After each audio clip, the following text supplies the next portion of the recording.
नमस्कार दोस्तों, स्वागत है आप सभी का संकल्प स्टडी पॉइंट उत्तराखंड में। तो दोस्तों आज हम बात करेंगे सामान्य अध्ययन यानी कि जीएस पर। दोस्तों मॉक टेस्ट देखेंगे आज 5 और इससे पहले दोस्तों 4 मॉक टेस्ट हमने कंप्लीट किए हैं जिनको आप दोस्तों प्लेलिस्ट में जाके देख सकते हैं। चलिए दोस्तों स्टार्ट करते हैं आज का सेशन और आप सभी लोग दोस्तों वीडियो के एंड तक जरूर बने रहें। साथ ही साथ दोस्तों आपको बताते हुए चलो कि अब समय कम बचा है दोस्तों, तो अधिक से अधिक आप जो है मॉक टेस्ट लगाएं। ठीक है, चलिए पहला क्वेश्चन देखते हैं आज का। पहला क्वेश्चन है दोस्तों, ध्यान से देखिए। पहला है, किस संग्रहालय में कुषाण मूर्तियों का संग्रह मिलता है? तो आपको बताना है कुषाण मूर्तियों का संग्रह जो है हमें कहाँ से मिलता है, कौन से संग्रहालय से मिलता है। ऑप्शन देखिए, मथुरा संग्रहालय, मुंबई संग्रहालय, मद्रास संग्रहालय या फिर बंगाल संग्रहालय। तो राइट आंसर क्या हो जाएगा इसका? फर्स्ट का राइट आंसर हो जाएगा दोस्तों मथुरा संग्रहालय। ठीक है, ए ऑप्शन राइट हो जाएगा। तो याद रखेंगे कुषाण मूर्तियों का जो हमें संग्रह मिलता है वो कहाँ मिलता है? मथुरा संग्रहालय में मिलता है। ठीक है, ये ऑप्शन राइट हो जाएगा। आगे चलते हैं दोस्तों क्वेश्चन नंबर 2 पर। क्वेश्चन नंबर 2 को ध्यान से देखिए, आंसर कीजिए। भारतीयों के महान रेशम मार्ग की स्थापना किसने की? तो आपने पहले पढ़ा होगा कि रेशम मार्ग यानी कि सिल्क रूट की स्थापना किसने की। तो क्या रहेगा? ऑप्शन देखिए, अशोक, हर्ष, वसुमित्र या फिर कनिष्क। तो राइट आंसर क्या हो जाएगा क्वेश्चन नंबर 2 का? क्वेश्चन नंबर 2 का राइट आंसर हो जाएगा दोस्तों कनिष्क। ठीक है, डी ऑप्शन यहाँ पर राइट हो जाएगा। तो याद रखेंगे दोस्तों, राजा कनिष्क ने सबसे पहले व्यापारियों के लिए सिल्क रूट की स्थापना की। ठीक है, डी ऑप्शन यहाँ पर राइट हो जाएगा। आगे चलते हैं क्वेश्चन नंबर 3 पर। क्वेश्चन नंबर 3 देखिए, ध्यान से पढ़िए। क्वेश्चन नंबर 3 है, जिस काल का कोई लिखित विवरण उपलब्ध न हो कहा जाता है। मैंने आपको बताया था जिस काल का हमें लिखित विवरण उपलब्ध नहीं है तो हम उसको क्या बोलते हैं, कि क्या नाम से हम उसको बोलते हैं? तो याद रखेंगे प्री हिस्टोरिक पीरियड। मैंने आपको बताया था जिस काल का हमें कोई लिखित विवरण नहीं मिलता है उसे हम क्या बोलते हैं? प्रागैतिहासिक काल बोलते हैं। ठीक है, तो ए ऑप्शन यहाँ पर राइट हो जाएगा, प्री हिस्टोरिक पीरियड। ठीक है, और साथ ही साथ मैंने आपको बताया था प्री हिस्टोरिक पीरियड के बारे में। प्री हिस्टोरिक पीरियड दोस्तों इस काल में जो है किसका ज्ञान नहीं था? भाषा का ज्ञान नहीं था। ठीक है, साथ ही साथ लिपि का ज्ञान नहीं था। ठीक है, ये सारी चीज़ें मैंने आपको पहले बताई हैं। ठीक है, तो राइट आंसर क्या हो जाएगा? प्री हिस्टोरिक पीरियड यानी कि प्रागैतिहासिक काल। ठीक है, आगे चलते हैं क्वेश्चन नंबर 4 पर दोस्तों। क्वेश्चन नंबर 4 का आंसर करिए। 4 है दोस्तों, हड़प्पा के स्थलों में कांस्य नर्तकी की मूर्ति जो है कहाँ से प्राप्त हुई है? मोस्ट इंपॉर्टेंट है दोस्तों, और कई बार जो है ये क्वेश्चन जो है परीक्षाओं में पूछा जा चुका है। तो कांस्य नर्तकी की मूर्ति कहाँ से प्राप्त हुई है? ऑप्शन देखिए, मोहनजोदड़ो, कालीबंगा, चन्हूदड़ो या इनमें से कोई नहीं। तो 4 का दोस्तों राइट आंसर क्या हो जाएगा? किस स्थल से जो है कांस्य नर्तकी की मूर्ति मिली है? तो राइट आंसर हो जाएगा 4 का मोहनजोदड़ो। ठीक है, ए ऑप्शन राइट हो जाएगा। ठीक है, अगर आपको पूछा जाता है कांस्य नर्तकी की मूर्ति जो है किस हड़प्पा स्थल से प्राप्त हुई है, तो याद रखेंगे मोहनजोदड़ो से ये प्राप्त हुई है। ठीक है, साथ ही साथ दोस्तों मोहनजोदड़ो को दोस्तों हम क्या कहते हैं? मोहनजोदड़ो को आपने पढ़ा होगा, मोहनजोदड़ो को हम क्या कहते हैं? मृतकों का टीला। ठीक है, यानी कि मोहनजोदड़ो को मृतकों का टीला भी कहा जाता है, मृतकों का टीला।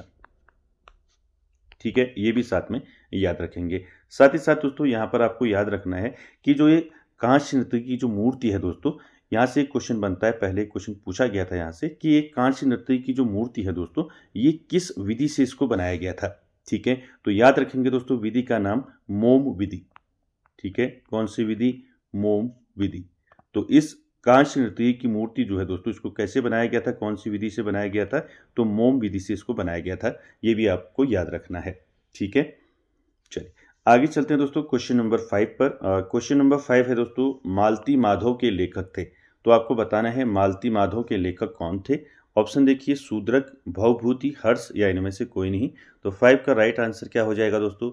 आपने पहले भी पढ़ा होगा मालती माधव के लेखक कौन थे। तो मालती माधव किसने लिखा है? तो ऑप्शन राइट ऑप्शन क्या हो जाएगा आपका? भवभूति। ठीक है, बी ऑप्शन यहाँ पर आपका राइट हो जाएगा। ठीक है, चलिए आगे चलते हैं दोस्तों क्वेश्चन नंबर 6 पर। क्वेश्चन नंबर 6 है देखिए, भारतीय मरुस्थल जिसको हम थार मरुस्थल कहते हैं, तो भारतीय मरुस्थल थार मरुस्थल में बहने वाली महत्वपूर्ण नदी कौन सी है? मोस्ट इंपॉर्टेंट है, थार मरुस्थल में बहने वाली महत्वपूर्ण नदी कौन सी है पूछा जाता है। ऑप्शन देखिए, कावेरी, यमुना, लूनी या नर्मदा। तो क्या रहेगा 6 का राइट आंसर बताइए? थार मरुस्थल में बहने वाली महत्वपूर्ण नदी कौन सी है? तो 6 का दोस्तों राइट आंसर रहेगा लूनी नदी। ठीक है, सी ऑप्शन यहाँ पर राइट हो जाएगा। ये पहले भी पूछा गया है क्वेश्चन, तो याद रखेंगे इसको। ठीक है, थार मरुस्थल में बहने वाली महत्वपूर्ण नदी कौन सी है? लूनी नदी है। ठीक है, सी ऑप्शन राइट हो जाएगा। आगे चलते हैं क्वेश्चन नंबर 7 पर। 7 देखिए दोस्तों, भारत का सबसे प्रसिद्ध यूरेनियम खान जो है जादूगोड़ा, भारत के किस राज्य में स्थित है? मोस्ट इंपॉर्टेंट है दोस्तों, और ये सारे क्वेश्चन दोस्तों कहीं ना कहीं आपके प्रीवियस एग्जाम में पूछे हुए क्वेश्चन हैं, ये आपके लिए काफ़ी इंपॉर्टेंट रहेंगे। ठीक है, देखिए क्वेश्चन नंबर 7 का आंसर कीजिए। भारत का सबसे प्रसिद्ध जो है यूरेनियम खान जो है, यूरेनियम खान कौन सा? जादूगोड़ा। तो जादूगोड़ा यूरेनियम खान जो है भारत के किस राज्य में है? ऑप्शन देखिए, बिहार, झारखंड, कर्नाटक, छत्तीसगढ़। तो राइट आंसर क्या हो जाएगा 7 का? प्रसिद्ध यूरेनियम खान जादूगोड़ा भारत के किस राज्य में है? तो याद रखेंगे ये झारखंड में है। ठीक है, बी ऑप्शन यहाँ पर राइट हो जाएगा। ठीक है, बाकी आप यूरेनियम के बारे में जानती हैं। यूरेनियम जो है दोस्तों एक क्या है आपका? रेडियो एक्टिव एलिमेंट है, आप सभी जानते हैं। आगे चलते हैं दोस्तों क्वेश्चन नंबर 8 पर। क्वेश्चन नंबर 8 क्या है देखिए, डेथ वैली जिसे हम मौत की घाटी के नाम से जानते हैं, निम्नलिखित में से किस मरुस्थल में स्थित है? मोस्ट इंपॉर्टेंट है। ठीक है, डेथ वैली जिसको हम मौत की घाटी कहते हैं, तो ये किस मरुस्थल में स्थित है ये बताना है। ऑप्शन देखिए, कोलोराडो मरुस्थल, मोजावी मरुस्थल, ठीक है, तकला तकला मकान मरुस्थल, या इनमें से कोई नहीं। तो 8 का राइट आंसर क्या हो जाएगा दोस्तों, बताइए। डेथ वैली या मौत की घाटी जो है किस मरुस्थल में स्थित है? तो 8 का राइट आंसर हो जाएगा मोजावी मरुस्थल। ठीक है, बी ऑप्शन यहाँ पर राइट हो जाएगा। मोजावी मरुस्थल दोस्तों ये कहाँ है अगर आपको पूछा जाता है तो ये कैलिफोर्निया में है। ठीक है, कहाँ है? कैलिफोर्निया में। ठीक है, चलिए आगे चलते हैं क्वेश्चन नंबर 9 पर। इंपॉर्टेंट है, कई बार परीक्षाओं में पूछा गया है। 9 का आंसर कीजिए। पैंगोंग झील जो है दोस्तों कहाँ स्थित है? ऑप्शन देखिए, कर्नाटक, केरल, लद्दाख या फिर उड़ीसा। तो राइट आंसर क्या हो जाएगा क्वेश्चन नंबर 9 का? पैंगोंग झील दोस्तों कहाँ स्थित है? ये क्वेश्चन कई बार परीक्षाओं में पूछा जा चुका है। ठीक है, इंपॉर्टेंट कर लें इसको। ठीक है, तो पैंगोंग झील दोस्तों कहाँ है? ये आपका लद्दाख में है। ठीक है, सी ऑप्शन आपका राइट हो जाएगा। चलिए आगे चलते हैं क्वेश्चन नंबर 10 पर।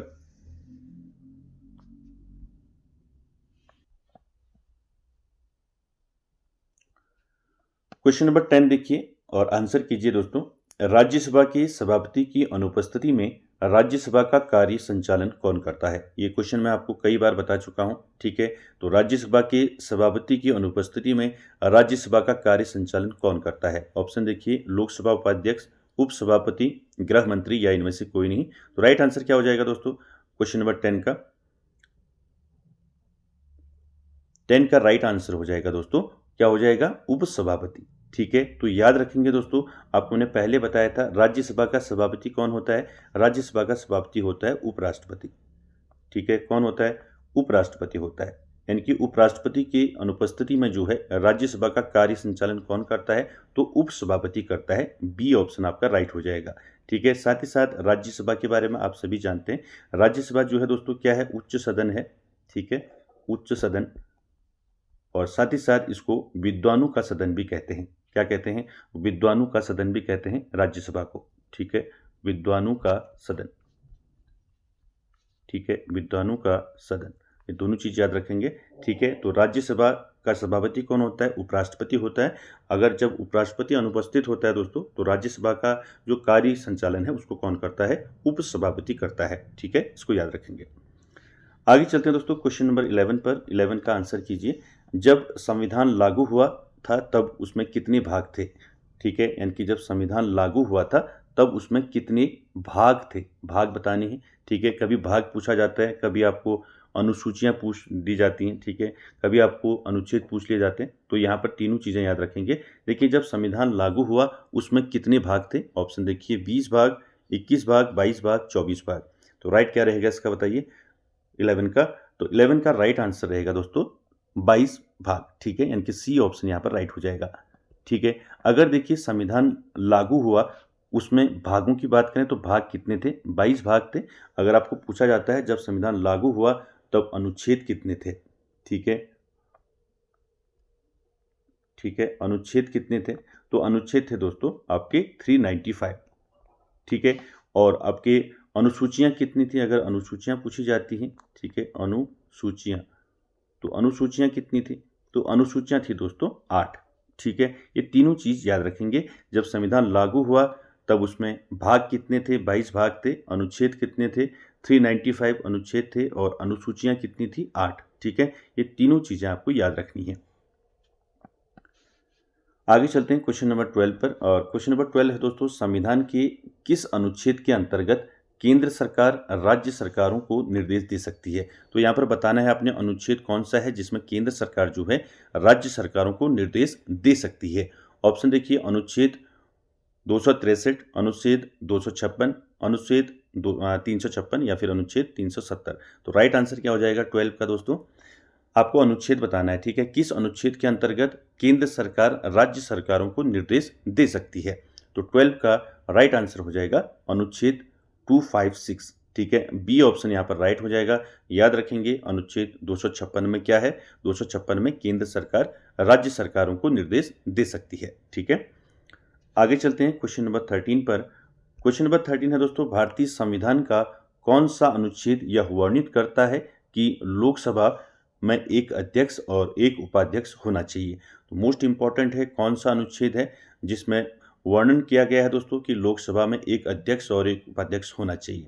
ऑप्शन देखिए, अनुच्छेद 93, 85, 97 या फिर अनुच्छेद 100। ठीक है, 100। तो क्या रहेगा राइट आंसर 13 का, किस अनुच्छेद में वर्णित है कि लोकसभा में एक अध्यक्ष होगा और एक उपाध्यक्ष होगा।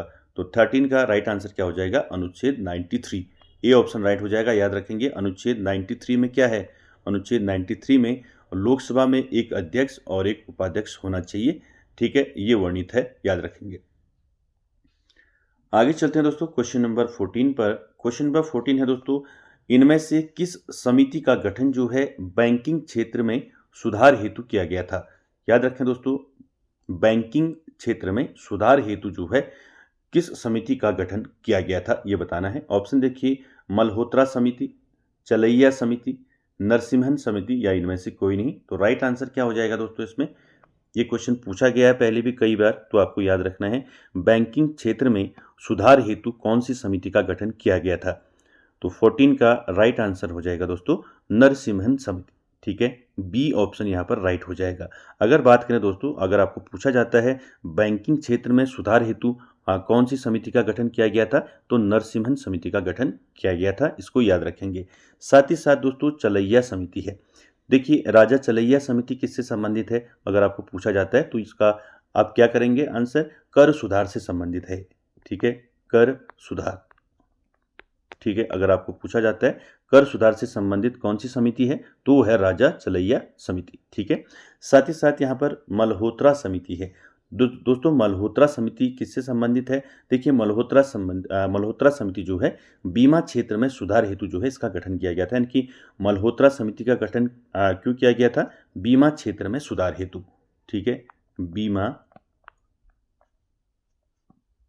बीमा क्षेत्र में सुधार हेतु।